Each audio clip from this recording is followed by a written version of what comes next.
Vamos a retomar de donde quedamos la semana anterior. Habíamos comenzado a ver la convección.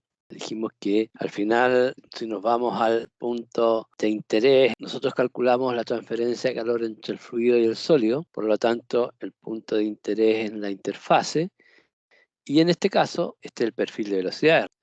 Vemos que la velocidad del fluido en la interfase es cero, esto es por continuidad de la mecánica de fluido, y por lo tanto, el calor aquí en este punto se transfiere por conducción. Entonces, eso es lo que justifica el hecho de que al final la conducción y la convección es lo mismo, simplemente se trata de procedimientos de cálculos distintos. Aquí se alcanza a visualizar el perfil de temperatura. Entonces, lo que tenemos como cálculo de la convección es que el flujo de calor es igual entonces a la conductividad térmica por el gradiente de temperaturas en I igual a 0, que es donde lo queremos calcular en ese punto. Y el problema es que no se conoce este gradiente de temperatura. No es tan fácil de determinar como en un sólido.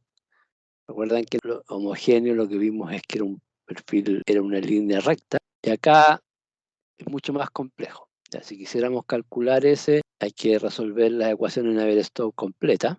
Ustedes la vieron en mecánica de fluidos, pero esas ecuaciones no tienen una solución analítica. Por lo tanto, no hay ninguna posibilidad de tener un resultado analítico, digamos, con el conocimiento que tenemos hoy día sobre esta variable. Por lo tanto, aquí en el sólido sí que se puede, pero aquí ya no. Entonces, desde este momento, como procedimiento de cálculo, nos separamos de la conducción, a pesar de que, insisto, el calor igual se transfiere por conducción, pero el procedimiento de cálculo es el que cambia porque no lo podemos hacer así tal cual. Ahora, para resolver esto, tengo que plantear las ecuaciones de Navier-Stokes y de la energía y resolverlas en forma simultánea. Como eso no se puede, vamos a ver, cuando veamos después la convección, vamos a ver un par de soluciones bien particulares, que vamos a hacer una serie de simplificaciones que funcionan bien para obtener un par de resultados teóricos. En los libros hay otras simplificaciones que también llegan a resultados teóricos, pero que no funcionan bien. Esas no las vamos a ver porque no tiene ningún sentido hacer matemática por matemáticas y después resulta que la solución tiene tantas simplificaciones que no se puede usar. Entonces, ¿qué es lo que se hace? Se resuelve en forma empírica. Se hace primero un análisis adimensional de los grandes números adimensionales para ver cuáles son las variables que están involucradas en el problema y se resuelven mediciones en el laboratorio. Por lo tanto, se mide y en base a eso se resuelve el problema.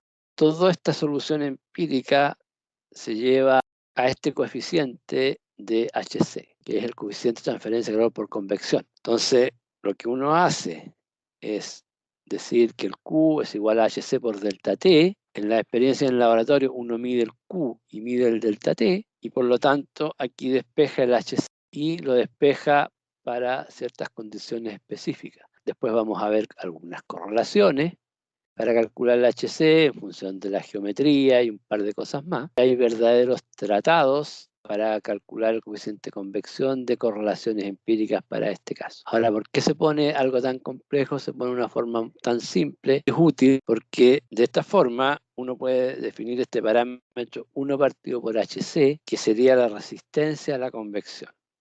Entonces, vamos a definir la resistencia a la convección como 1 partido por HC. Recuerden que el HC lo sacamos entonces de la experiencia del laboratorio y con eso definimos la resistencia a la convección. Y eso queda en forma análoga a la resistencia a la conducción. Entonces, es muy simple representarlo de esa forma porque la formulación matemática general es la misma. El problema es que sea tan complejo el HC, ese es otro problema que lo vamos a ver más adelante.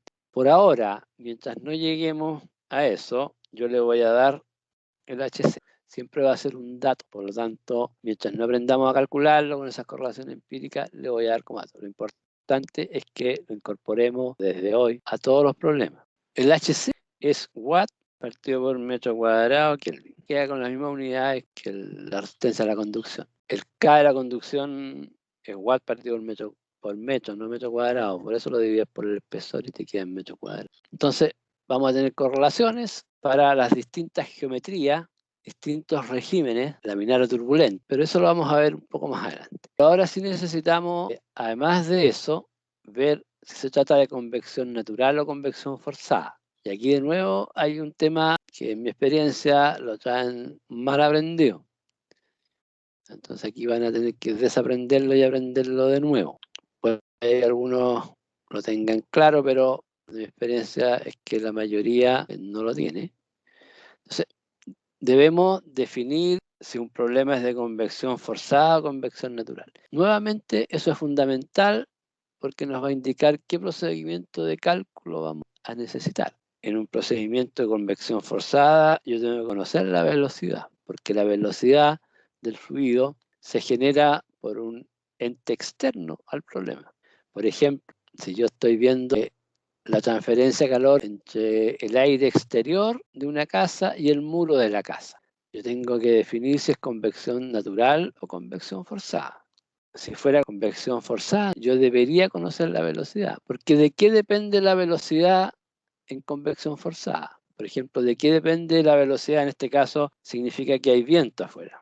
Entonces, ¿de qué depende el viento? No depende del problema. Veamos la convección natural. Convección natural significa que el movimiento del fluido se produce por la diferencia de temperatura entre el fluido y la superficie. Y por lo tanto el movimiento que va a depender, se va a generar, va a depender del delta T. Y eso va a generar una velocidad. Pero en la forma de resolver el problema yo no necesito la velocidad porque es parte interna del problema. En cambio, en la convección forzada, en el caso del viento, yo sí lo necesito porque ¿de qué depende el viento, por ejemplo? Igual puede que parte componente importante sea la diferencia de temperatura, pero a otro nivel, a nivel atmosférico, de las distintas capas de temperatura. Entonces, el viento se debe a otras cosas, no depende de la diferencia de temperatura. Para mí el viento es una convección forzada y como uno no va a ir a la atmósfera a buscar los resultados, parte, digamos, con la velocidad del viento. Entonces, es bien importante definir claramente qué es convección natural. La vamos a ver de nuevo más adelante, pero desde ya es bien importante. Entonces, la definición correcta de la convección natural está aquí. Es el movimiento de las partículas que se produce debido a la diferencia de temperatura entre la superficie en cuestión y el fluido cercano a la superficie.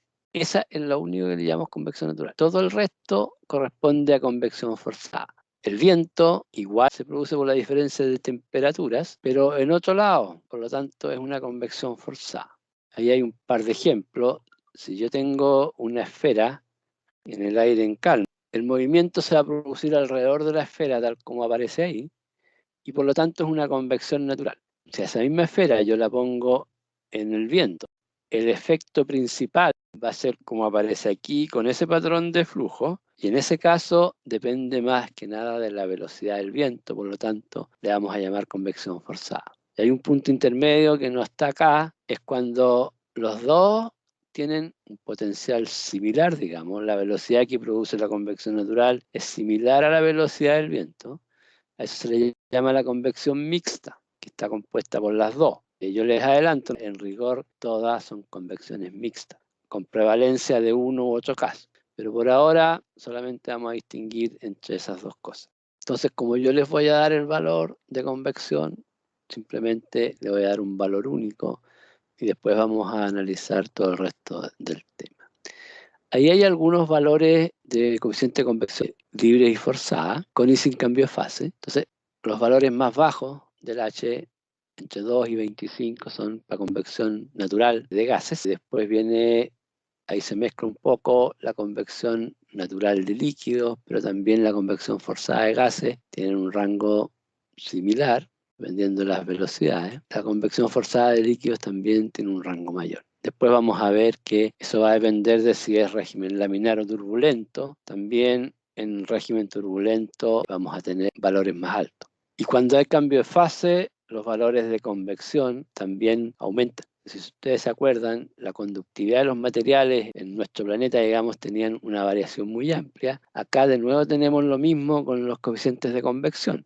Si dividen el valor mayor de la tabla por el menor, van a tener que uno es 50.000 veces mayor que el otro. Por lo tanto, ese es el rango también de variaciones, para que lo tengamos en claro. Como dijimos, el H lo vamos a dar como dato, entonces aquí hay un pequeño ejemplo por ponerle valores, digamos, para ver de cuánto estamos hablando. Tenemos un flujo de aire, entonces, que circula sobre una placa plana. El coeficiente convectivo para este caso es 10 watts metro cuadrado Kelvin. La temperatura del fluido sin perturbación es 60 grados Celsius. O sea, acá tenemos 60 grados y la temperatura de la superficie es 20.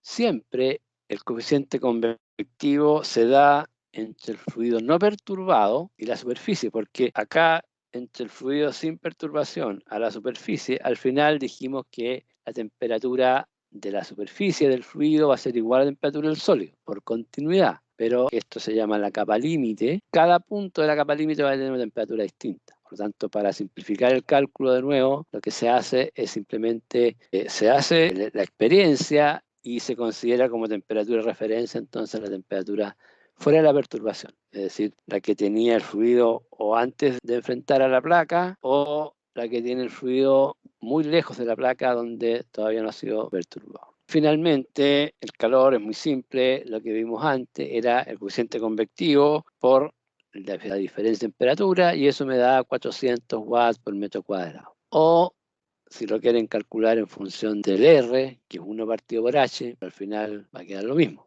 Cuando sumemos, por ejemplo, después vamos a sumar resistencias por convección y conducción. Ahí tiene mucho más sentido calcular con las resistencias en lugar de como está calculado acá en el ejemplo. Pero en este ejemplo da lo mismo y al final llego exactamente a la misma situación. No vamos a llegar más allá que eso, en lo que es convección. Insisto, esto es lo más importante del curso y después vamos a ir profundizando en cada tema. Quiero que veamos la radiación. Este es un tema totalmente diferente a la conducción y se transmite por ondas electromagnéticas. Vamos a ver el detalle de eso, pero por ahora entendamos que radiaciones electromagnéticas no necesitan medio para transmitirse. Se pueden transmitir a través del vacío, también se pueden transmitir en un medio, pero el medio en realidad lo que hace es dificultar la transmisión de las ondas en el vacío. La mayor parte de los gases a presiones normales no interfieren prácticamente en gran medida en la radiación. Y de nuevo, del punto de vista de cálculo, vamos a diferenciar dos casos. Solamente el punto de vista de cálculo, ya que el fenómeno físico es el mismo. Vamos a ver un cálculo distinto para la radiación solar y un cálculo distinto para la radiación infrarroja entre dos superficies, o la radiación normal entre dos superficies. Veamos primero el balance de energía por radiación en superficie. Esto es válido tanto para la radiación solar como para la infrarroja. Después vamos a diferenciar. Entonces, en una superficie hay una radiación incidente. ¿Qué es lo que le pasa a esa radiación incidente? Parte se va a reflejar, parte se va a absorber en la superficie y parte se va a transmitir. Por ejemplo, si llegan 100 watts por metro cuadrado a la superficie, cada superficie tiene un índice de reflexión, que es el Rho. Si yo multiplico esos 100 watts por el índice de reflexión, voy a tener la cantidad de que se refleja.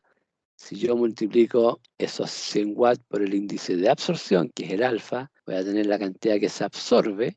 Y si multiplico esos 100 watts por el índice de transmisión, voy a tener que transmite. Generalmente los materiales, hay materiales que le llamamos opacos y no opacos. En los materiales opacos la transmisividad es prácticamente cero. Por lo tanto, me quedaría solo reflexión y absorción. En otros materiales, como es el vidrio, por ejemplo, una parte importante se transmite. De hecho, la parte más importante se va a transmitir. Por lo tanto, la reflexión y la absorción son muy bajas. Pero tengan cuidado que a veces la vista nos engaña, pero eso lo vamos a ver también después. Por ahora, quedémonos en lo que uno ve. Si yo veo a través de un vidrio, digamos, es porque veo la radiación que están emitiendo los cuerpos más allá del vidrio. Y si la veo es porque hay un coeficiente de transmisión alto. Si no lo veo, si veo el puro muro, porque el coeficiente de transmisión es cero. ¿Estamos claros con esa parte? Profesor, ¿Sí?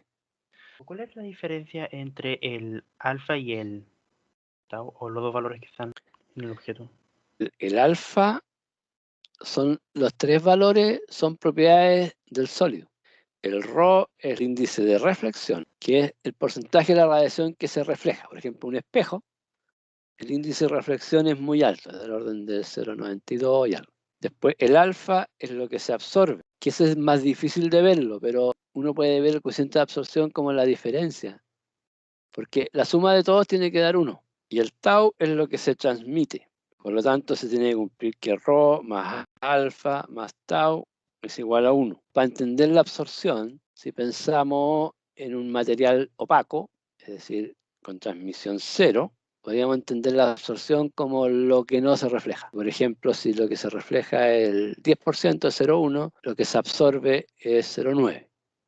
Ya, en la mayor parte de los materiales, excepto en el espejo o en algunos materiales especiales, el coeficiente de absorción es del orden de 0,9. Eso es lo normal. Todos los otros materiales son materiales extraños, pero bueno, no tan extraños. El vidrio es extraño porque tiene una transmisividad alta, pero evidentemente se usa mucho. No es una cosa que uno vea que es raro, pero es raro cuando lo inventaron porque para llegar a eso hubo que hacer un análisis de los materiales que podrían servir para dejar pasar el sol, etc. ¿Está claro con eso? Profe, Sí. ¿un cuerpo gris es un cuerpo no negro o es como algo intermedio? No. Esta ecuación de acá es la energía que emite un cuerpo negro. El cuerpo negro no existe, es un concepto teórico. En el fondo tiene que ver con la emisividad principalmente y es parecido al coeficiente de absorción también, pero no es lo mismo.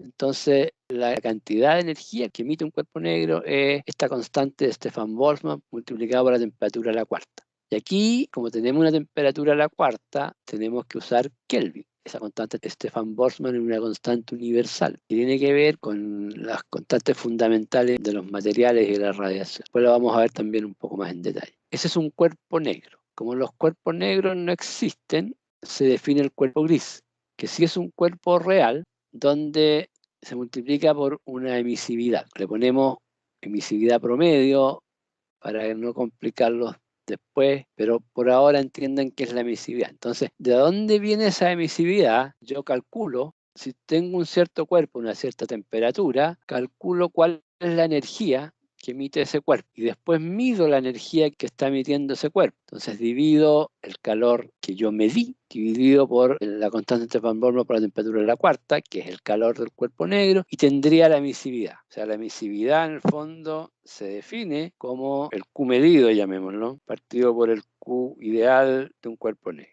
Y esos son los valores de emisividad. Entonces, la emisividad sí depende del material, evidentemente. Y la emisividad puede tener valores del orden entre muy cercano a 1 hasta valores de 0,1. Generalmente los metales pulidos, por ejemplo, tienen emisividades mucho más bajas. Si uno quiere apreciarlo a simple vista, más o menos los materiales que presentan un alto índice de reflexión tienen también baja emisividad. En los ejercicios que hagamos ahora, yo le voy a dar las emisividades de los materiales.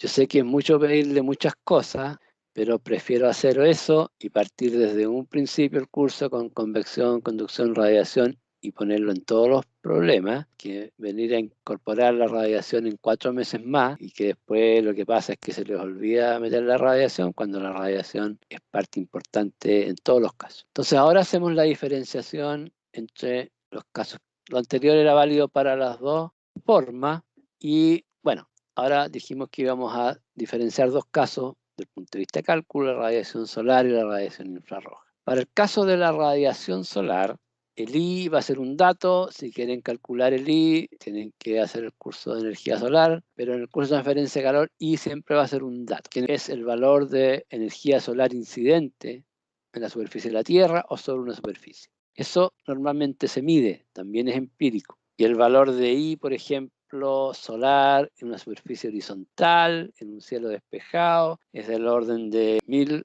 watts partido por metro cuadrado. Eso es lo que se mide en un cielo despejado, en la superficie de la Tierra, a mediodía, por ejemplo. Se mide ese orden de magnitud de energía solar. Pero va a ser siempre un dato. Entonces ese dato va a ir entre 0 y 1000. 0 cuando está totalmente nublado y 1000 cuando está totalmente despejado. Ahora, dado ese dato, que es un dato conocido, bueno, tenemos que, para calcular lo que le pasa a la radiación solar, simplemente tenemos que conocer las propiedades de reflexión y transmisividad. Generalmente uno conoce la reflexión y la transmisividad, y el alfa lo saca por diferencia. 1 menos ρ menos tau es igual a alfa. Es difícil medir el alfa, igual se puede medir, pero generalmente es más fácil medir la reflexión. Entonces, insisto, vamos a entregar el dato de radiación solar y las propiedades de los materiales también la pueden buscar en las tablas, también, así como hay tablas de conductividad térmica, el ρ y el tau también lo pueden encontrar en tablas. Después Por ejemplo, el índice de absorción, ese depende del color. Es una cosa rara, pero por ejemplo, el índice de reflexión a la radiación solar depende del color de la superficie. Por ejemplo, una superficie de color blanco o color claro refleja mucho más de energía solar que lo que refleja una superficie negra. De ahí viene el nombre también del cuerpo negro, que está todo mezclado, pero insisto, eso lo vamos a ver con detalle. En cambio, en la radiación infrarroja entre superficies, el color no tiene nada que ver, porque estamos hablando de radiación infrarroja, y la radiación infrarroja es invisible al ojo humano. Por lo tanto, esa radiación no la vemos, sino que la sentimos en su manifestación de calor. El procedimiento de cálculo es totalmente distinto. Para este capítulo vamos a ver en dos casos. Un caso que se muestra acá, tenemos dos superficies, A1 y A2, donde el área de A2 es mucho mayor que el área de A1. Cuando eso pasa, el flujo de calor por radiación, el calor neto por radiación infrarroja, lo vamos a calcular por esta ecuación. Que el calor neto entonces entre 1 y 2 va a ser igual a la emisividad del cuerpo 1 por la constante de Stefan-Boltzmann por la diferencia de temperaturas a la cuarta. Nuevamente, aquí como están las temperaturas a la cuarta, independiente que sea una diferencia, tiene que ser en Kelvin. Y E1 es la emisividad de la superficie 1. Generalmente lo que yo hago ahí es calcular el calor por radiación que recibe o emite la superficie 1 respecto a la superficie 2. Y E1 es la emisividad de la superficie 1. La emisividad de la superficie 2 no es tema porque dado que el área 2 es mucho mayor que el área 1, cuando veamos las ecuaciones de cálculo vamos a ver que el término que obtiene la emisividad del área 2 es despreciable. Por lo tanto, en el caso en que hay dos superficies donde una rodea completamente a la otra y el área 2 sea mucho mayor que el área 1, usamos esa ecuación. Casi todos los problemas que vamos a ver de aquí hasta que veamos bien la radiación, vamos a usar esta ecuación. Generalmente eso se cumple. Vean los casos particulares. Supongamos, por ejemplo, que queremos calcular el calor que están ganando, perdiendo ustedes con respecto a las temperaturas de la pieza donde están. El área de las paredes que lo rodean es mucho mayor que el área superficial de usted. El área superficial del cuerpo humano es del orden de 2 metros cuadrados y evidentemente donde estén el área es mucho mayor. No es necesariamente que tenga que ser tan mayor. Generalmente con que sea 6, 7 veces es suficiente. Por lo tanto, la mayor parte de los casos lo vamos a hacer así. Y cuando no sea así, lo vamos a hacer igual así mientras no veamos la teoría correspondiente. Estos temas así los vamos a resolver al final del curso o en una etapa intermedia. Pero yo se los menciono para que se vayan acostumbrando porque cuando lleguemos al final del curso nos van a quedar otras interrogantes de que tenemos que resolver problemas donde la teoría no se aplica porque no hay otra teoría y por lo tanto tenemos que saber qué hacer en esos casos. Y vamos a ejercitarnos también en eso. Cuando uno sabe que la teoría no aplica, pero que no tiene otra teoría tiene que aplicarla igual, depende del problema, qué metodología uno usa. Lo más probable es que uno diga que se pone en la condición más desfavorable. Lo que estamos haciendo aquí es ver la transferencia de calor para poder diseñar cosas. Ese es el objetivo principal. Y por lo tanto me pongo en la condición más desfavorable de tal forma de que lo que yo diseñe esté seguro que funcione. Y qué tan desfavorable, eso lo vamos a ver con los análisis de errores y esas cosas. Eso en general funciona siempre. La única condición para esto es que el área 2 sea mucho mayor que el área 1. Pero además, para trabajar en forma más cómoda, digamos, queremos hacer otra simplificación que es usar este concepto de HR. Queremos forzar a este HR porque es equivalente al coeficiente convectivo de la convección. Después vamos a ver por qué es útil llevarlo a un concepto de HR y por qué es útil llevarlo al concepto de R sub R, que es la resistencia a la radiación. Para eso tenemos que linearizar el problema. Entonces uno escribe esto en que ese calor por radiación con los delta T a la cuarta es aproximadamente igual a lo que aparece acá en función de la temperatura media al cubo, pero nos queda el delta T elevado a 1. Y eso nos permite definir ese HR y después trabajar en forma más cómoda. A mí no me gusta irme mucho en teoría, pero lo pueden comprobar fácilmente. Pueden evaluar un lado de la ecuación y el otro y darse cuenta que, por ejemplo, cuando la diferencia de temperatura es del orden de 80 Kelvin, el error por la linealización es del orden de 1%. O sea, lo que calculan aquí con lo que calculan acá va a tener 1% de diferencia. Y esto en transferencia de calor se van a dar cuenta que es un valor muy bajo. Yo si tengo un delta T del orden de 80 o de 100. Para poder simplificar los cálculos no tengo ningún problema en linearizar el problema y van a ver después cuál es la utilidad de esto. Si no me es útil, en algunos casos me es útil, en otros casos no. Si no me es útil, no tengo para qué hacerlo. A veces no hay que hacerlo, pero cuando vamos a ver más adelante que vamos a ir sumando cosas, es muy útil hacerlo y eso. Entonces uno lo hace o no lo hace dependiendo de la complejidad del problema y de cuánto es el delta t. Ahora a mí no me gusta darle recomendaciones de que con qué delta t puedo o con qué delta t no puedo. Por eso les puse un ejemplo de cuál es el error que yo tengo con un cierto delta t. Porque el nivel de error que yo estoy dispuesto a aceptar va a depender de qué tan preciso quiero los resultados y por otro lado qué tan complicado es llegar al resultado con una precisión mejor. Vamos a saber, por ejemplo, que el error en los coeficientes convectivos es del orden de 20%, desde ya que se vayan enterando. Entonces, si yo tengo un error del coeficiente convectivo de 20% y estoy calculando, bueno, da lo mismo que cometa un error del 1 o 2% en la radiación, digamos. Si el error principal va a ser el del coeficiente convectivo en el problema.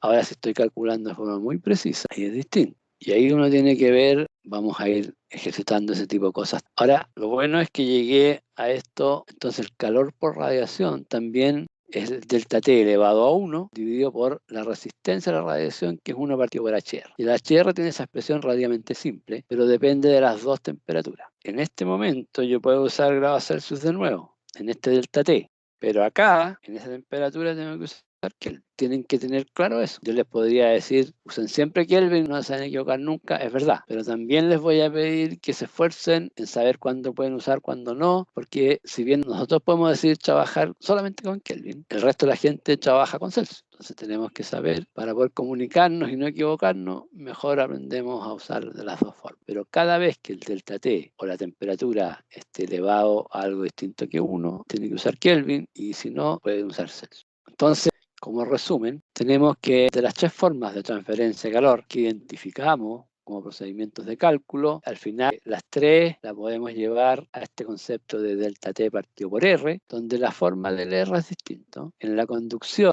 la resistencia de la conducción es E partido por K, donde E dijimos que era el espesor del material y K es la conductividad térmica del material. En una resistencia, en una transferencia de calor por convección, la resistencia es 1 partido por HC, y el HC es un valor empírico que obtenemos de alguna correlación empírica que por ahora se las voy a dar como dato. Y para el término por radiación, la resistencia por la radiación es el HR, que es simplemente 4 veces la temperatura media al cubo por la constante Stefan-Boltzmann por la emisividad. La temperatura media es el promedio de la temperatura entre las dos superficies. Entonces tenemos esas tres formas de calcular. Y las tres formas, el delta T partido por R, la forma de calcular el R cambia, pero lo importante es que la estructura es igual, porque en lo que vamos a ver a partir de la próxima clase, vamos a combinar esas tres formas de transferencia de calor. Por ahora hemos visto cada una por separado y después vamos a ver cómo se combinan entre ellas. Por ejemplo, en la pared de su casa, si se hace el trayecto completo, vamos a ver que el aire que está dentro de la casa le entrega calor por radiación a la pared, esa pared transmite el calor por conducción y después afuera se pierde por convección y también por radiación. Entonces vamos a ver cómo es la combinación entre esos parámetros, lo cual nos va a ser muy útil para la formulación matemática de manejarlo en función de estas resistencias que se forzaron de alguna forma a presentarse así para poder simplificar todo este esquema. Eso es lo que tenía preparado para hoy o lo que alcanzamos a ver. No quiero adelantarme más en estas clases. Les pido sí que vayan viendo este tema. Ahora se empieza a complicar, así es que para la próxima clase vean cómo se calculan estas otras formas o vean el material completo. Entonces, les pido que estudien el tema. Hay hartos ejercicios también, pero como para ir avanzando más rápido. Este es un tema bien delicado que vamos a dar el tiempo para poder aprenderlo bien. Bien, nos vemos entonces en la próxima clase.